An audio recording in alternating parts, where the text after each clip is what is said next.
Explore the paradise in Ananya's Naranani Homes, Coimbatore. Experience your dream retirement life for a day. Diamond Mela at Sri Kumaran Thangamaligai. சன்லேண்ட்ல சமைச்சா சக்தி தானா வரும். Snake பைட்டில் தான் இருந்தாங்க. So snake பைட்னே தெரியாத மாதிரி உள்ள ஒவ்வொரு ஆர்கனாக வந்து பாய்சன்னால கிட்னி, அதுக்கப்புறம் ஹார்ட், அப்புறமா பிரெயின் அஃபெக்ட் ஆச்சு. அந்த பிரெயின் அஃபெக்ட் ஆகிறதுக்கு முன்னாடி கூட ஹாஸ்பிட்டலில் ரொம்ப பெருமையாக டாக்டர் கிட்ட கூப்பிட்டு என்னை இன்ட்ரடியூஸ் பண்ணிருக்காரு. என்னோட டாட்டர் ரம்யா அண்ணா யூனிவர்சிட்டியில் பயோமெடிக்கல் படிக்கிறா அப்படின்னு என்கிட்ட தான் வந்து ஃபர்ஸ்ட் டாக்டர் சொன்னார். நான் டாக்டர் சொல்லும் போது நான் ஒத்துக்கவே இல்லை, நான் நம்பலை. இல்லை அப்படின்னு சொல்லிட்டு நான் உள்ளே போய் பார்த்துட்டு நான் வேற ரொம்ப சைல்டிஷாக, ரொம்ப இம்மெச்சூராக, அது மேபி ஷாக்கில் கூட பிஹேவ் பண்ணிடலாம். ஸ்லோவாக அந்த ஃபேஸில் இருந்தனால எனக்கு புரிஞ்சுது, ஓகே அப்பா இல்லை அவ்வளோதான் இறந்துட்டாங்க அப்படின்னு புரிஞ்சுது. பட் அந்த அக்செப்டன்ஸே எனக்கு வரல. அது எப்படி?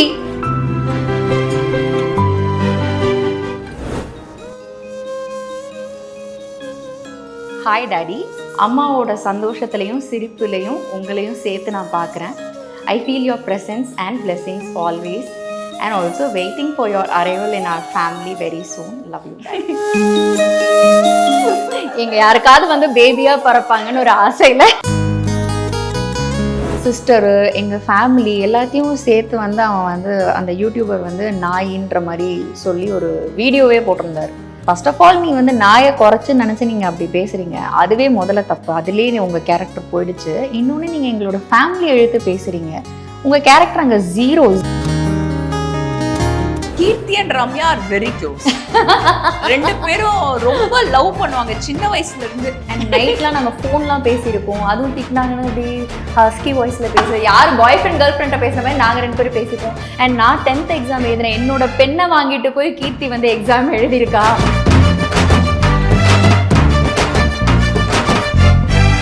ரெண்டு பேருக்குமே வந்து அப்பா அம்மா கிட்ட இருந்து நிறைய விஷயங்கள் வந்து சப்கான்ஷியஸாக பார்த்து அதை இன்னைக்கு லைஃப்ல வந்து இம்ப்ளிமெண்ட் பண்ணிட்டு இருப்பீங்களா? அதை பத்தி சொல்லுங்களேன். அப்பா கிட்ட வந்து எண்ட் ஆஃப் த டே அவருக்கு ஃபேமிலி தான்.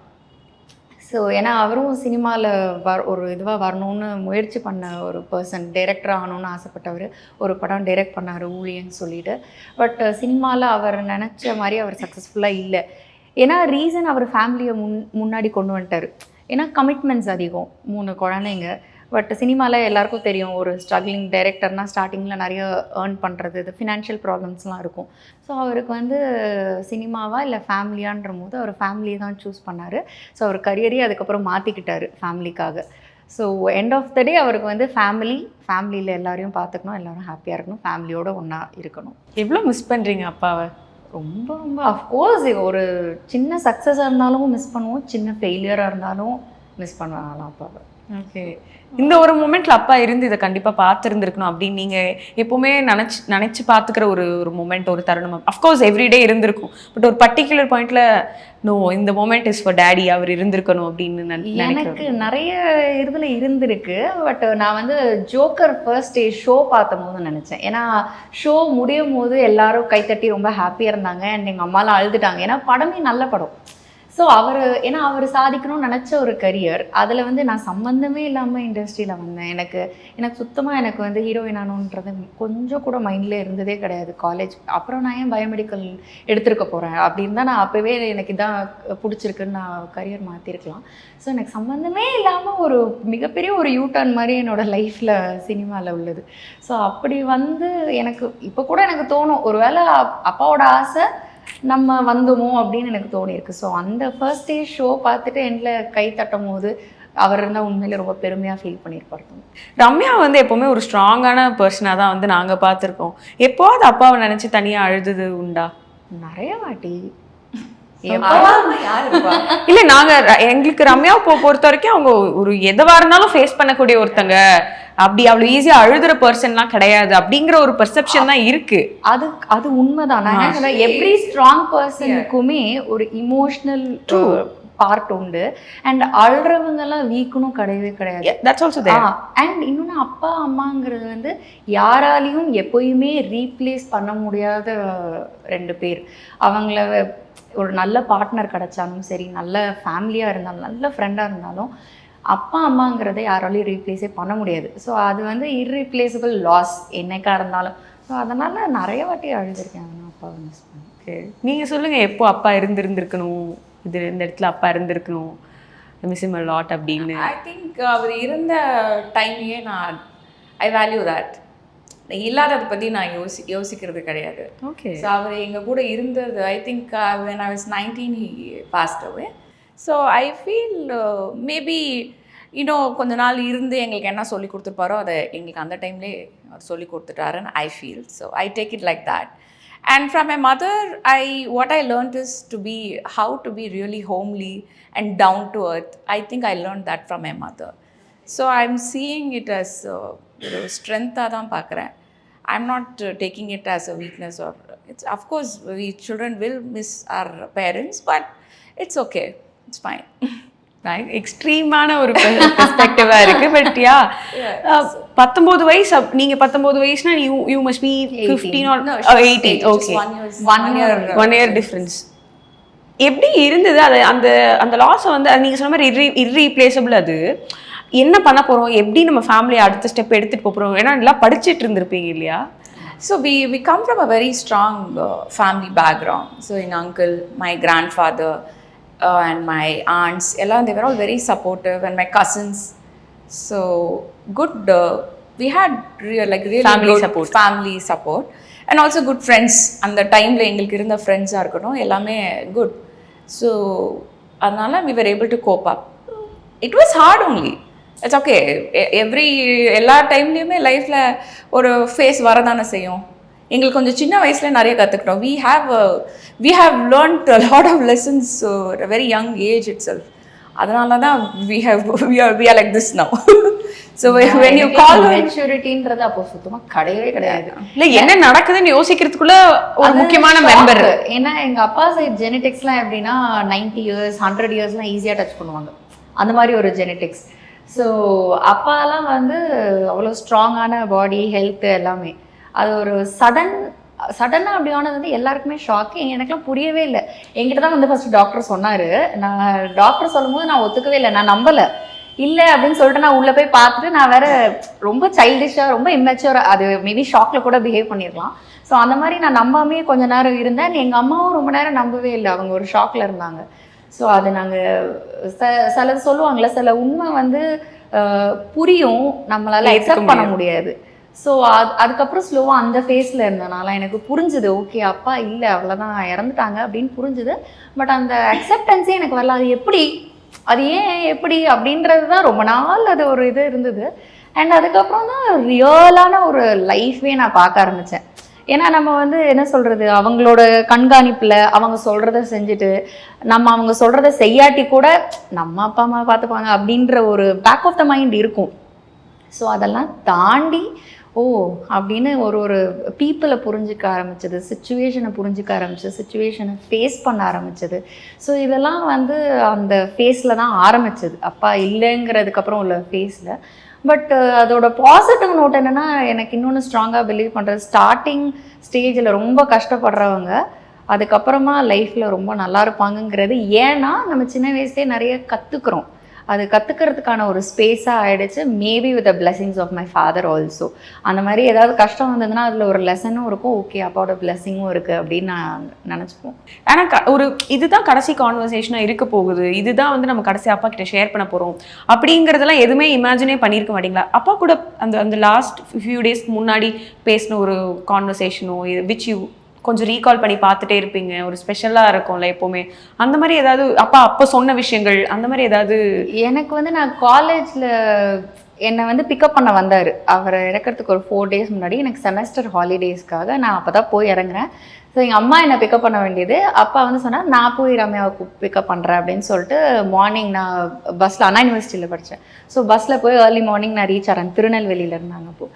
ஸோ அவர் தான் பிக்கப் பண்ண வந்தார். கூப்பிட்டு போய் வீட்டில் ட்ராப் பண்ணிட்டு எனக்கு ஒன்று அவரே ஜூஸ் பண்ணி கிரேப் ஜூஸ் போட்டு வந்து எனக்கு கொடுத்தாரு. ஏன்னா எங்கள் அப்பா சூப்பராக குக் பண்ணுவார். நாங்கள் ஹோட்டலும் வச்சுருந்தோம் திருநெல்வேலியில், பயங்கரமாக குக் பண்ணுவார். அண்ட் நான் வந்து அவுட் ஆஃப் 3 நான் கொஞ்சம் செல்லம் எங்கள் அப்பாவுக்கு. ஏன்னா தம்பி கொஞ்சம் லேட்டராக தான் பிறந்தான். தம்பி பிறந்தப்போ கூட என்ன தான் வந்து நெய்பர்ஸ்லாம் என்ன ரம்யா வந்து ஆண் பிள்ளை மாதிரி கூடையே சுற்றிட்டு இருக்காரு அப்பா அப்படின்ற மாதிரி. ஸோ எனக்கு கிரேப் ஜூஸ் போட்டு வந்து கொடுத்தாரு. அதுக்கப்புறம் தான் ஒரு 2 days சடனாக அவருக்கு ஒரு ஸ்னேக் பைட்டில் தான் இருந்தாங்க. ஸோ ஸ்னேக் பைட்னே தெரியாத மாதிரி. ஸோ அதுக்கப்புறம் ஒரு 2-3 days அப்பா இல்லவே இல்லை. ஸோ என்கிட்ட வந்து சும்மா ஜாலியாக பேசிட்டு காலேஜை பற்றி பேசிட்டு எக்ஸாம் எப்படி பண்ணேன்னு கேட்டுட்டு எனக்கு ஜூஸ் போட்டு கொடுத்துட்டு அதுக்கப்புறம் எங்கள் அம்மா தான் சொன்னாங்க டாடி காலில் ஏதோ இருக்குது போய் டாக்டரை பார்க்க சொல்லி நீ சொன்னால் தான் கேட்பாங்க. நான் சொன்னேன் ஏன்னா எங்கள் அப்பா டாக்டர்ஸ் பார்க்குறது ஹாஸ்பிட்டல் போகிறது விரும்ப மாட்டார். அவரே ட்ரீட்மெண்ட் பார்த்துட்டு அவரே ஹாப்பியாக இருந்துக்கணும் அப்படின்னு நினைப்பார். ஸோ நான் தான் சொன்னேன் டாக்டர்கிட்ட போங்க டாடி அப்படின்னு. ஸோ அதுதான் எங்களுக்குள்ளே இருந்த last proper conversation. And hospital admit ஆயிருந்த போது அவருக்கு ஆக்சுவலி வந்து உள்ள ஒவ்வொரு ஆர்கனாக வந்து இது பாய்சன்னால் கிட்னி அதுக்கப்புறம் ஹார்ட் அப்புறமா பிரெயின் அஃபெக்ட் ஆச்சு. அந்த பிரெயின் அஃபெக்ட் ஆகிறதுக்கு முன்னாடி கூட ஹாஸ்பிட்டலில் ரொம்ப பெருமையாக டாக்டர்கிட்ட கூப்பிட்டு என்னை இன்ட்ரடியூஸ் பண்ணிருக்காரு. இதனோட டாட்டர் ரம்யா அண்ணா யூனிவர்சிட்டியில் பயோமெடிக்கல் படிக்கிறா அப்படின்னு அவர் ரொம்ப பெருமையாக பேசுவார். எங்களுக்கே கூச்சப்படுற அளவுக்கு எங்கள் எல்லாரையும் வந்து பெருமையாக பேசிகிட்டு இருப்பார். எங்களுக்கு வந்து ரொம்ப ஷையாக இருக்கும். டாடி ஸ்டாப் பண்ணுங்க இப்படி நாங்கள் ஸ்டாப் பண்ணுவோம் ஏன்னா அவ்வளோ பெருமையாக பேசிகிட்டு இருப்பேன்.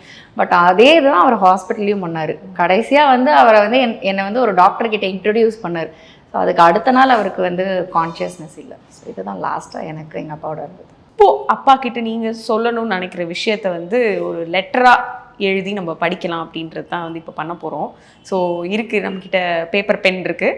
எப்போவுமே நீங்கள் சொல்லியிருக்கீங்களே ஒரு சின்ன சின்ன விஷயத்துக்கே வந்து அப்பா பெருமைப்பட்டுக்கிட்டே இருக்காங்க. எனக்கு இன்றைக்கி நீங்கள் 2 பேரும் உங்கள் துறையில் வந்து ஒரு ஸ்ட்ராங்காக சூப்பராக உங்களுக்கு பிடிச்சது பண்ணிக்கிட்டு நிறைய பேர் உங்களை ஃபாலோ பண்ணுற இடத்துக்கு வந்து நீங்கள் 2 பேரும் வந்திருக்கீங்கன்னு போது ஐ திங்க் இதை எங்கேதோ ஒரு பார்த்து ப்ளஸ் பண்ணிகிட்டே தான் இருக்காரு.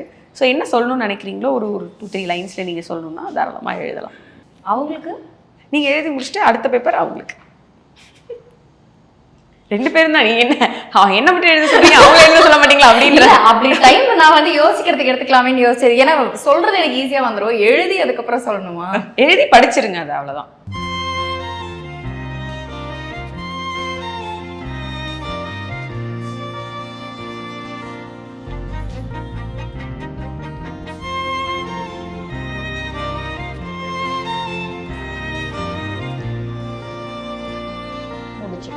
சூப்பர். 3 லைன் அவங்களும் எழுதிட்டும் சேர்ந்து படிங்க. ஓகே 3 அதான் சொன்ன எழுதுன 3 லைனா வராது எனக்கு. ஸ்பேஸ்னா வேணா வரும். No problem. ஓகே அழகான ஒரு விஷயம். ரொம்ப ஓவர் ரைட் பண்ணல. இமோஷன் எப்படி நம்ம ஸ்டாப் பண்ண முடியும்? இன்னும் போகும்.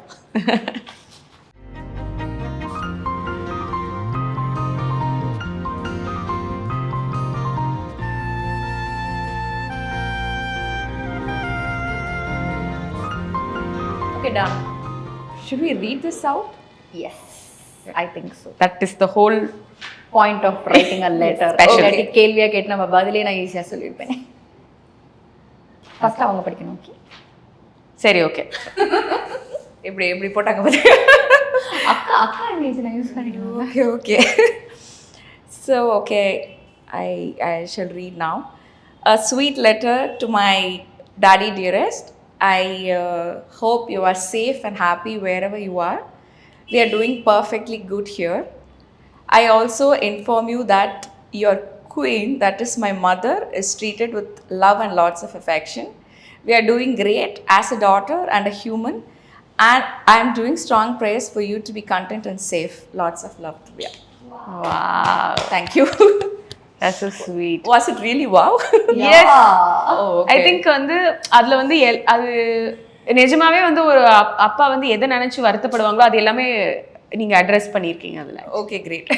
Thank you. Nice. So, hi daddy. Wherever you are, you'll be happy. I hope and pray you are in a better place now. நீங்கள் இருந்து இந்த உலகத்துலேயும் உங்கள் உறவுகளோடையும் என்னெல்லாம் பண்ணணும்னு ஆசைப்பட்டீங்களோ அதெல்லாம் உங்கள் டாட்டராக நான் செய்வேன். நீங்கள் எப்பயும் போல் ப்ரவுட் ஃபாதராக இருங்க. அம்மாவோட சந்தோஷத்துலேயும் சிரிப்புலேயும் உங்களையும் சேர்த்து நான் பார்க்குறேன். I feel your presence and blessings always and also waiting for your arrival in our family very soon. Love you dad. Okay. நீங்கள் யாருக்காவது வந்து பேபியாக பறப்பாங்கன்னு ஒரு ஆசையில். That's so sweet. That's nice. இல்ல sweet. Let it happen. Let happen அதை நம்ம வந்து இந்த இடத்துல ஒரு மேனிஃபெஸ்டேஷனாக பண்ணலாம். Super, thank you. அழகாக வந்து லெட்டர் எழுதினதுக்கு அதை அழகாக படித்து வந்து ஒரு ஹார்ட் ஃபெல்ட்டாக இந்த மூமெண்ட் ஆக்குனதுக்கு ரொம்ப ரொம்ப நன்றி. தேங்க்யூ. அது அப்படியே லெட்டர் நீங்கள் எடுத்துக்கினா எடுத்துக்கோங்க. Okay okay can. எத்தனை சித்தப்பா எத்தனை பிரதர்ஸ் ஆக்சுவலி? அப்பா கூட பிறந்தவங்க வந்து 2 பிரதர்ஸ் ஒரு சிஸ்டர். அப்பா எல்டர் மோஸ்ட். அப்பாவோட கசின்ஸ் எல்லாம் சேர்த்தா கூட அப்பா எல்டர் மோஸ்ட். 10 brothers 2 sisters அவங்க இதுல கசின்ஸோட சேர்த்து நான் சொல்றேன். ஸோ அப்பா தான் ஃபர்ஸ்ட். ஸோ அவருக்கு பேர் பிக் பாஸ் ஃபேமிலியில். எங்கள் அப்பா சைடில் எல்லாரும் பிக் பாஸ்ன்னு தான் அப்பாவை கூப்பிடுவாங்க. ஸோ அப்பா சைடு பெரிய ஃபேமிலி. அம்மா சைடும் வந்து அம்மா கூட பிறந்தது 6 பேர். அம்மா 7வது, லாஸ்ட் அம்மா, அப்பா ஃபஸ்ட்டு. அப்படியே ஒரு குட் காம்பினேஷன் அவங்க. ஸோ அம்மா சைடு வந்து அம்மாவுக்கு 3 பிரதர்ஸ் 3 சிஸ்டர்ஸ், எல்லாமே அக்கா அண்ணா, அம்மா லாஸ்ட். ஸோ 2 சைடுமே எங்களது ஃபேமிலி பெருசு. பிக் ஃபேட் ஃபேமிலி தானா? ஃபேட் ஃபேமிலி தான். ஃபேமிலி சைடுல நிறைய கசின்ஸ் இருக்காங்க. ஆமா, பிக் ஃபேமிலி. ஸோ 2 சைடுமே பெரிய ஃபேமிலி. அதாவது கேதரிங்லாம் இருந்தால் கலகலன்னு இருக்கும். நாங்கள் 2 சைடு ஃபேமிலி இருந்தாலுமே போதும். ரீசெண்டாக கீர்த்தியோட வெட்டிங்லேயே உங்களோட எல்லாரோட பிக்சர்ஸ் அண்ட் எல்லா ஹாப்பி ஃபேஸஸ் எங்களால் வந்து பார்க்க முடிஞ்சுது. பட் ரம்யா, இது நீங்க சொல்லுங்களேன். ஜென்ரலா வந்து 2 ஆக்டர்ஸ் அப்படின்னாலே வந்து அவங்க 2 பேருக்குள்ள ஒரு ஃப்ரெண்ட்ஷிப் இருக்காதுப்பா அப்படின்றது ஒரு பெர்செப்ஷன் இண்டஸ்ட்ரியில இருக்கு. இப்போ ஒரே ஃபேமிலில இருந்து 2 பேர் வரும்போது இவங்க 2 பேருக்கும் செட் ஆகுமா, இவங்க 2 பேரும் ஃப்ரெண்ட்ஷிப்பா இருப்பாங்களா, இல்ல ஒரு 2 பேரும் வந்து அது ஓகே, அந்த மாதிரியான கேள்விகள்லாம் வந்து நிறைய நீங்க வந்து you hate to face it. I want to answer. Okay, Keerthi and Ramya are very close. 2 பேரும் ரொம்ப லவ் பண்ணுவாங்க சின்ன வயசுல இருந்து. ஓகே, அவங்களை பிரிக்கவே முடியாது. நீங்க என்ன நினைச்சாங்க வெளியில தெரியாது, but actually very close. Actually வந்து எங்களை நாங்க கண்மணின்னு கூட கூப்பிட்டு. ஆமா, நான் பார்த்தேன். நீங்க அவங்க விஷ் பண்ணும்போது கூட வந்து அப்படிதான் போட்டு விஷ் பண்ணிருந்தீங்க. சின்ன வயசுல ஏன்னா இந்த குணா பாட்டு இருக்குல்ல, அதை நாங்க 2 பேரும் சேர்ந்து பாடிப்போம். எங்க 2 பேருக்கு மாத்தி பாடிப்போம். இவங்க அக்கா கவிதா அக்காலாம் வந்து எங்களை கிண்டல் பண்ணுவாங்க. அண்ட் நைட்லாம் நாங்க ஃபோன்லாம் பேசியிருக்கோம். அதுவும் திட்டினாங்கன்னு அப்படி ஹஸ்கி வாய்ஸ்ல பேச, யார் பாய் ஃப்ரெண்ட் கேர்ள் ஃப்ரெண்ட்டை பேசுற மாதிரி நாங்க 2 பேரும் பேசிப்போம். அண்ட் நான் 10th எக்ஸாம் எழுதினேன். என்னோட பெண்ணை வாங்கிட்டு போய் கீர்த்தி வந்து எக்ஸாம் எழுதியிருக்கா. ஸோ இந்த மாதிரி அந்த பாண்டிங் இன்னைக்கு வரைக்கும் அப்படியே இருக்கு. இன்னைக்கு வரைக்கும் இருக்கு. அண்ட் நான் சினிமால வரும்போது கீர்த்தி ஆக்சுவலி அப்போ வரல. ஜோக்கர் பண்ணதுக்கு அப்புறம் அவ ஃபோன் பண்ணி பேசினா. அண்ட் அதுக்கப்புறம் ஒரு கேதரிங்ல பார்த்துட்டு சொன்னா, என்ன ஆனாலும் சரி நீ வந்து பேக் வாங்கக்கூடாது, திருப்பி வரவே கூடாது அக்கா, நீ முன்னாடி போற, நான் பின்னாடி வரேன், நானும் வந்துக்கிட்டே இருக்கேன் அப்படின்னு சொன்னா. அதே மாதிரி அவளும் வந்து சினிமாவில் வந்தா. அண்ட் அவளோட எந்த படம் ரிலீஸ் ஆனாலும் நான் ஒன்று ப்ரிவியூ பார்த்துருவேன், இல்லாட்டி ஃபர்ஸ்ட் டே ஷோ போய் பார்த்துருவேன். ஏன்னா இந்த அன்பிற்கினியால் ரிலீஸ் ஆகும்போது நான் ராரா படம் ஷூட்டிங்கில் இருந்தேன். அப்போ வந்து என் டீமையே கூட்டிட்டு போய் நான் அங்கே சிவகங்கையில் தங்கச்சி படம் ரிலீஸ் ஆயிருக்குன்னு சொல்லிட்டு அங்கேயும் ஃபர்ஸ்ட் டே ஷூட் முடிஞ்ச அன்னைக்கு ஈவினிங் போய் என்னோட குரூவையே கூட்டிட்டு போய் சிவகங்கையில் பார்த்துட்டு அவளுக்கு இமீடியட்டாக ஃபோன் பண்ண. அவள் ரொம்ப இமோஷனல் ஆனா. ஏன்னா ஆஸ் அன் ஆர்டிஸ்டே நம்மளுக்கு ஒரு ரெக்கக்னிஷன் அப்ரிசியேஷன் ரொம்ப இம்பார்ட்டன்ட். நம்ம கூடவே இருந்தவங்க, நம்ம ஃபேமிலியில் உள்ளவங்க சொல்லும் போது அவங்க இன்னும் ஓப்பன் அப் ஈஸியாக ஆகிடுவாங்க.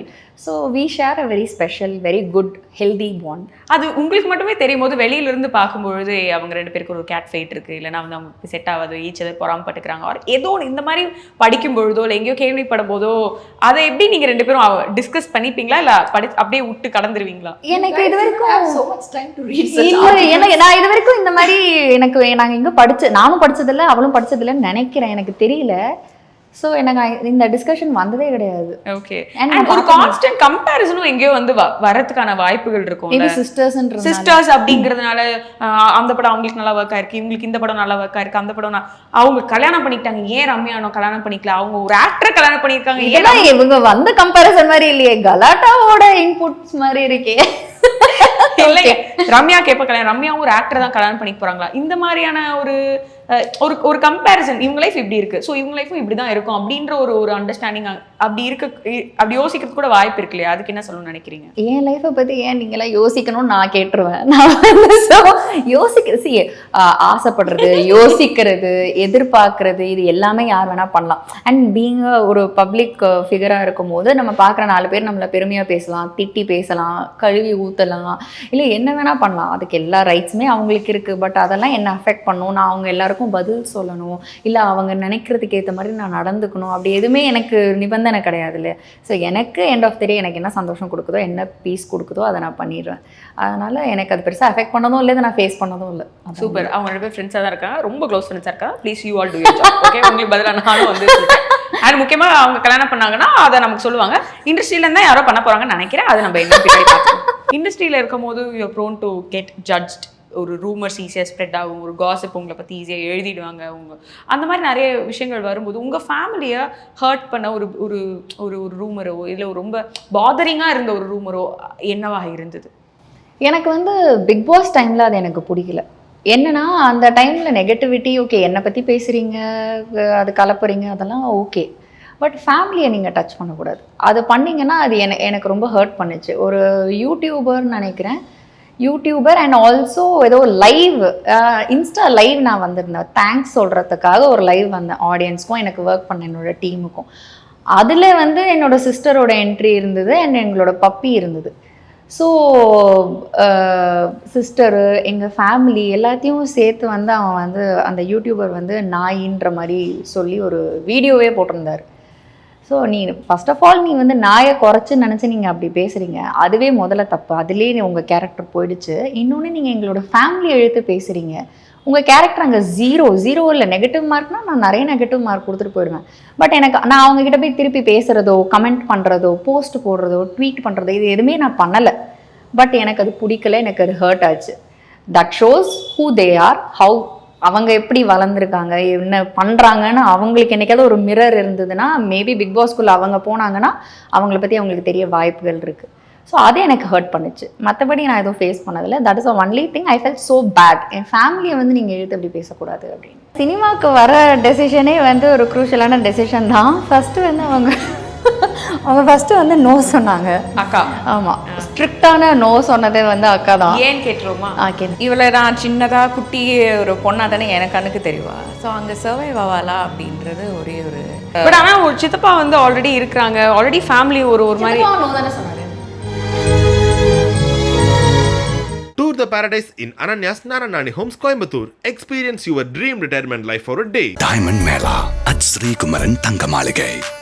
சன்லேண்ட்ல சமைச்சா சக்தி தானா வரும்.